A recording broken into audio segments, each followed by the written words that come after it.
What did I say? During the meanwhilest. During the meanwhilest. No, I don't like that at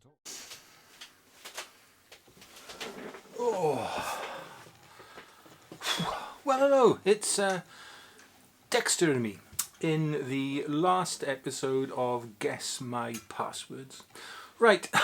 I've done favourite albums, favourite live music, favourite movies. Today it's my favourite songs, or my desert island discs.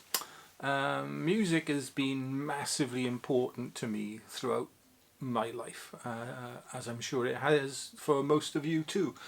It's defined moments in my life, given me too many happy and sometimes sad memories to mention. It's made me laugh, cry, want to jump up and down, want to dance. I played live music in a band. It's since a young age I was surrounded by music. We always had a piano in the home as I was growing up, and it is my one regret in life that I never learned to play it. I did learn to play guitar. I could do some stuff on the piano, but my instrument was drums, much to my parents and my next door neighbours annoyance, I think. Anyway, on to my Desert Island discs, my top 10 favourite records. Now, most of the list isn't in any particular order until you get probably to the top 4, when they are very much, the order of them is very much important. Anyway, first on the list, number 10 in the countdown, is a track by UFO called Only You Can Rock Me. It's a song that I first got to know from UFO's live album Strangers in the Night, which everybody had when I was growing up. It was like one of those classic double live albums as a rock fan you had to have. And this was the opening track on side 1, and I love this song so much that it is my default ringtone on my phone. So if anybody rings me, most people ring me, this song plays, and I love it to bits. Next on that list, and another, believe it or not, ringtone on my phone, is Rock and Roll With Me by David Bowie. Now, not all of these songs contain the word rock, okay, so don't worry. This is my favourite Bowie song. I'm not a huge David Bowie fan in comparison to some people who worship the man, but I do like his stuff, and this is a more obscure track of his from the Diamond Dogs album, and I just love it. I love the romance behind it. It reminds me of Lisa, of my wife, and for that reason it's her ringtone whenever she rings me on the phone. Great song, great track.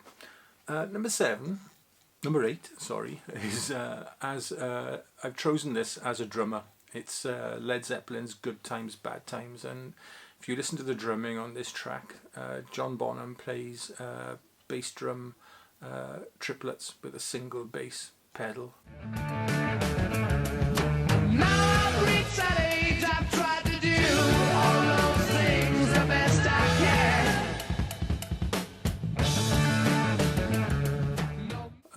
And I've tried to emulate him doing that, and I can do perhaps one or two on the trot, but then that's it. my right foot is finished. But it's a classic rock track, and I love it for Bonzo's drumming.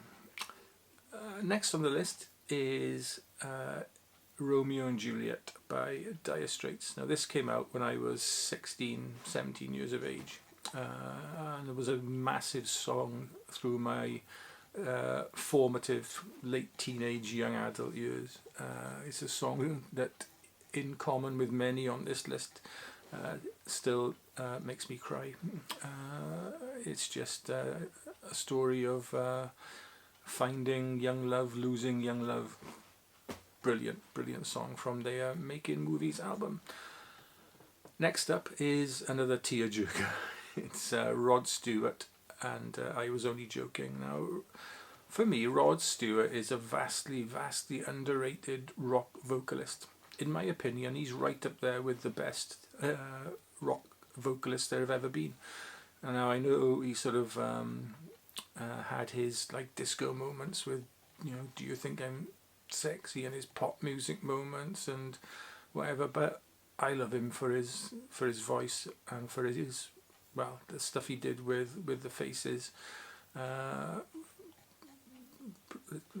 start with, and then his solo stuff. And this song, the version of this song that I've linked below, and by the way, I put links to all these songs below so you can have a listen to them if you want, is a live version from Hyde Park from a couple of years ago, and I just absolutely love it, and it always brings a tear to my eye. Next on my list, and we're halfway through now, is from ELO's Out of the Blue album, and it's not one of the sort of normal tracks that you might think of, like Mr. Blue Sky or Wild West Hero and all those. It is Steppin Out. It's a track that was never released as a single, but if you listen to that Out of the Blue album, I think virtually every track on that album, double album, could have been released as a single in its own right. Out of the Blue is my favourite ELO album. It made my best albums list, and this is for me the best song on it. Now we're going to get into the realms now of the top four, and these are kind of fixed in order. At number 4 is rather fittingly 4th of July, Asbury Park (Sandy) by Bruce Springsteen and the E Street Band. I just love this song. Bruce Springsteen is a great songwriting storyteller, particularly in his earlier days, and this song it's one of those stories. It's brilliant. The reason I've chosen the version I have in the links below is that it is the accordion player Danny Federici's last ever performance with the E Street Band, and it's so emotional, so heart-renderingly emotional. I love it. Number 3 is These Are the Days of Our Lives by Queen. Now, most of you will know I am a massive Queen fan, but most of my love for them surrounds their 70s music. I'm not a huge fan of their latest stuff. Well, that's going to be, I am a huge fan of the latest stuff, but comparatively to their earlier stuff, it doesn't stand up to their earlier offerings, in my opinion. But These Are the Days of Our Lives is I think one of the last songs they ever recorded with Freddie Mercury. And if you watch the video and watch Freddie in that, it's heartbreaking. And when he says, he waves at the end of it, that's his goodbye. His goodbye to the world. And wow, what a very, very powerful song. It wasn't written as a song for Freddie's memory. I think Roger Taylor wrote it about his children. And nothing to do with Freddie Mercury, but it's such a poignant song given the time of its release. Second up is The River by Bruce Springsteen again. Another story from Bruce. Brilliant storytelling. And if you listen to the version I've linked below, he preludes this song with a story all about his relationship with his dad as he was growing up. And then when the harmonica kicks in, it's a very, very powerful moment, and it's what good songwriting is all about, in my opinion, and what a good song should be. Right, well, before I get to my number 1, a couple of notable mentions go to, and you might be surprised by one of these, it's Eminem's Lose Yourself. I just love the song. I love the introduction to it. It's like a driving beat. I'm not a huge hip hop fan. My daughter is. I'm not. But I do like this track by Eminem. An 80s power pop song also could have made the list, and that's Duel by Propaganda. Just a classic 80s pop song, none better in my opinion.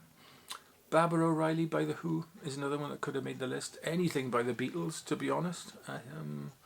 But if I had to pick a favourite Beatles track, it's probably Let It Be, to be honest.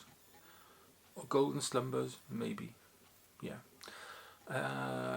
And I couldn't do this list without mentioning the Sex Pistols. I was a bit of a punk when I was growing up, and I liked their album, Nevermind the Bollocks.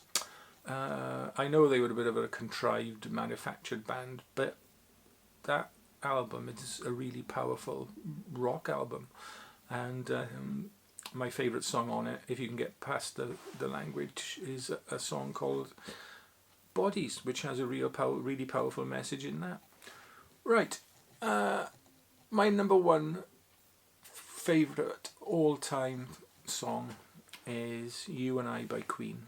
Now this was written by John Deacon, and it's on the A Day at the Races album, and it's just an obscure album track. It was never released as a single. I don't think they ever even played it live. I certainly can't find any records of them in like sort of gig lists of them playing it live. It's just a perfect pop tune. Yeah, it doesn't have to be more than that really sometimes, does it? For a song to get you. And yeah, 3.5 minutes or whatever it is of perfection in my mind. Right, that's that. And that is that for this little mini get to know during the Meanwhilest series. I'd love to know what your favourite songs are though. Let me know in the comments below. Always fascinated to know people's favourite songs, albums, bands, films, things like that. So yeah, let me know. Right then, normal service will resume from the weekend. Saturday posts. Oh no, there is one other midweek post coming, sorry. But yeah, otherwise normal service will be resumed, and then I am going to take a bit of a break. So yeah, see you again on the weekend. Till then, take care. Bye bye.